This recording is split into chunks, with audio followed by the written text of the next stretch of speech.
This is Valient Himself. You're watching THTV with THC. Your brain, head, brain, nose, eyes, ears, mouth, lips, tongue. Alright,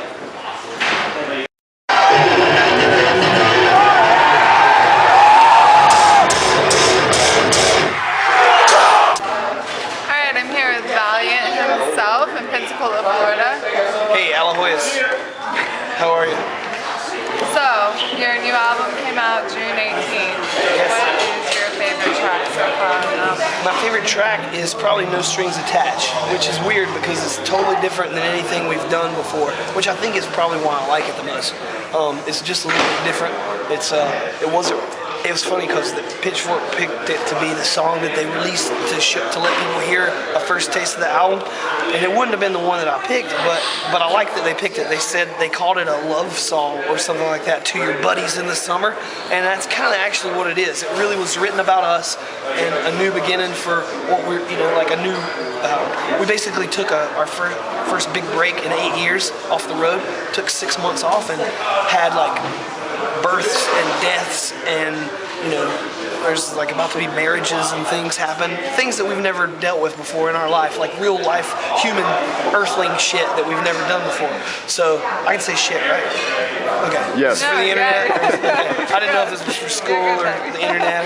Anyway, so we had done all this stuff, and we wrote a song about the strength to get through that stuff with your buddies, saying, look, I'll do whatever you need. Like, I'm not asking for something back. I got you. It's unconditional broskito shit, So if there's anything that you want your fans to take off of this album, what would it be? I could say something really dirty, but that's just my sense of humor. If I want our fans to take something from the record, I don't know. Hopefully each record is like, hopefully you can tell that we've learned something. I mean, we can tell. I guess it doesn't matter for people, but I like to be one of those bands that goes up with every record. And if I somehow miraculously croak, if I die soon or whatever, I would like it, I mean, as an artist, you hope that your shit survives your own death, so I would like it to be, there's good vibrations implanted in each of these records, and I hope somebody who might be bummed out or negative in their life can listen to it and say, oh, well, there's a lot of reasons to be happy, Like, I'm a humanitarian. I try to help everybody I can, no matter what kind of person they are, and that brings good vibes back to me. So if they could take something off of it, like, if you're feeling bummed, try to listen to it and get some kind of, there's a dichotomy written into the record, good news, bad news, we all get those things, we all get bad vibes, but you can get through it, you can get over it, it's easy, you just got to surround yourself by positive things, positive people, positive friends, and if you keep getting shitted on, just don't pay it any attention, just fucking move it out of the way, wash yourself off, and keep rocking, because, that's, hopefully they can take that away from it. That gets me through it, that gets me through the bullshit. Awesome. So, you're on tour right now. What's your favorite spot so far? Well, there's a lot of highlights on this tour. Austin, actually all of Texas was super, super hot, but I think people came out to get wild. Like, we probably had our best Dallas show, one of our biggest, outside of the festival circuit, maybe one of our biggest Austin shows ever, one of our biggest Houston shows. Minneapolis was great, Chicago was great, Boston was crazy, Williamsburg was crazy, Columbus, Ohio was crazy. I mean, there's a lot of wild pockets of craziness. I can't pick a favorite because they're all so much fun. And you never know what you're going to do, because we never played this place before. This is probably the nicest place we've ever played in Pensacola. It was really cool. So I have to ask you guys are from Venus, right? The word is you're from Venus. So how are the women there? You see, that whole thing about women are from Venus, men are from Mars or whatever, that's all horseshit, because you can't live on the outside of Venus anyway. I think that was just somebody's trickery to try to sell novels and books. Inside of the planet Venus, there's plenty of species of both, and males and females, and they're a lot different. Our skin is a lot thicker. It's more malleable. It's different. And I don't even know how to say it. It's kind of like a rock, and it's kind of like Jello, and it's kind of like chewing gum at the same time. But So I guess you'd say they're really, there's not like a, you don't want to say fluffy, and you don't want to say chunky, of course not, but you want to say smooth, and you want to say, I'm at a loss for human words, but let's just say they're very squeezable. Awesome. So, Which is just so happens to be the qualities I like in Earth women as well. just so happens. So actually you guys are extremely smart. A lot of you have your master's degree. What made you want to follow the career path in music instead of your career in your normal job, whatever you're doing? Yeah, well, I mean, mine is in art. Mine is in fine arts. I have a master's degree in fine arts, which allows me to, I can almost, you kind of have to make it up. It's not like, they say, what do you, I remember on Earth, the first girlfriend's fathers that I ever talked to would be like, going to school for art, what are you going to do with that? And I would get so fucking mad. I know every art dude who's talked to a girlfriend's father who has heard that same question. What are you going to do with that? You can do whatever you want. You just kind of have to make it up. You can really, literally make up any job that you want and do it, and you have that ability, if you have the ability to do it. And so that's what we did. I mean, I think that I'm making art every day. I think I'm teaching every day. I am, like they always joke and say, you'll be a, artist. People who go to art school have to be a teacher. I think that might be right. You don't have to be a teacher in a classroom. That you can teach from the stage. You can teach from the, I guess if you're really fucking weird, you can teach from the street corner like some of this weird preacher, drug addicts or whatever they are. That creep me the hell out. I hope people don't think that's what I am.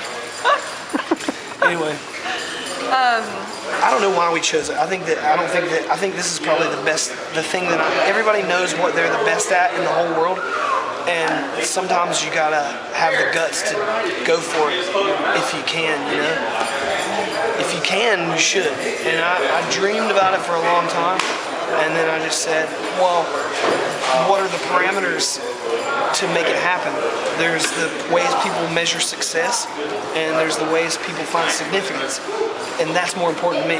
There's the two ways people find significance, whether it's something leads them to do it from some autonomous, universal, transcendent level, or whether they follow their habits, beliefs, and desires. And I'm the kind of person who follows my habits, beliefs, and desires. I am who I am because of what I've seen and what I've tasted and what I smell and what I know to be true and what I've experienced. And that's why I follow what I'm going to do. I know that I can rock and roll. I know that I can make you sweat.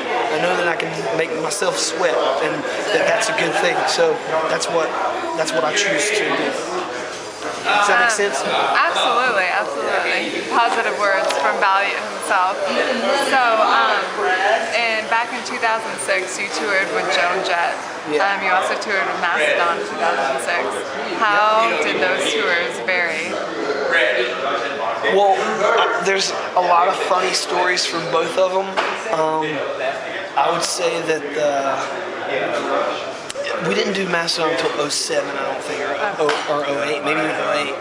But anyway, the answer to your question, the Joan Jett tour was so much fun. It was so weird in another way because Joan got, it was when Sandy from Runaways died. So halfway through that tour, she was really, a bit sad. But it was still a great experience. There's some crazy stories that I feel like maybe I've told before. I'm a little reluctant to tell because they tell details of other people's lives, and there's some they're wild. Look them up. Maybe I've run my mouth too much, and they're already on the internet. But I got to see a lot of cool things. Joan Jett has been around obviously for years and years and years, so people come to see her that would, Mastodon of course has been around 5-10 years longer than 5 years at least longer than been doing it more professionally longer than we have. So they've seen and done things at levels that we're not nowhere near yet, But someday we hope to be, but they've been so really fucking good to us, and I consider them more on a friend level because they are right there with us. They've just been slugging it out just as long and know what it's like and have finally achieved their dreams, and it's something that we're trying to do. too, and they even like helped us get to kind of where we are. So that's a close friendship that we have. Joan was wowed by us on the Warped Tour and hung with us and had fun with us and gave us a great opportunity. But she's like a legend, you know. That's the difference. Touring with guys who are really successful, who are your friends, and touring with somebody who's a fucking legend. That was the difference, you know. Mastodon will be legends as well, but we're talking about Joan Jett. You know? Absolutely. So because you have toured with so many varying bands, what would you consider your style of music? Space church. No, I'm just kidding. I don't know. Just I say it like Lenny. It's just rock and roll. You know? We've always considered it rock and roll. When we first started this band on Earth, to tell them about Venus and about how they should stop killing each other on Earth. We said we wanted to do like James Brown singing for the MC5, to bring soul, to bring the roll back to rock. Rock and roll is not, it's just rock. Without the roll, they lost the soul. And I was like, I love James Brown, so what if James Brown sang for, and I think that's probably what Rob Tyner, the singer for MC5, was trying to do anyway. He was doing his best James Brown. So that's what I would do. Soul and rock and roll soul. Motown, Detroit, sweat, high energy sweating, and it just evolved from there with everything that we like. Awesome. Well, I think you're doing a good job of it. Thank you, ma'am. Well, this is Valient Himself. We're in Pensacola, Florida. You can check this show out, plus this interview on THTV. Also, check out the album that came out on June 18th. Thank you so much. Peace.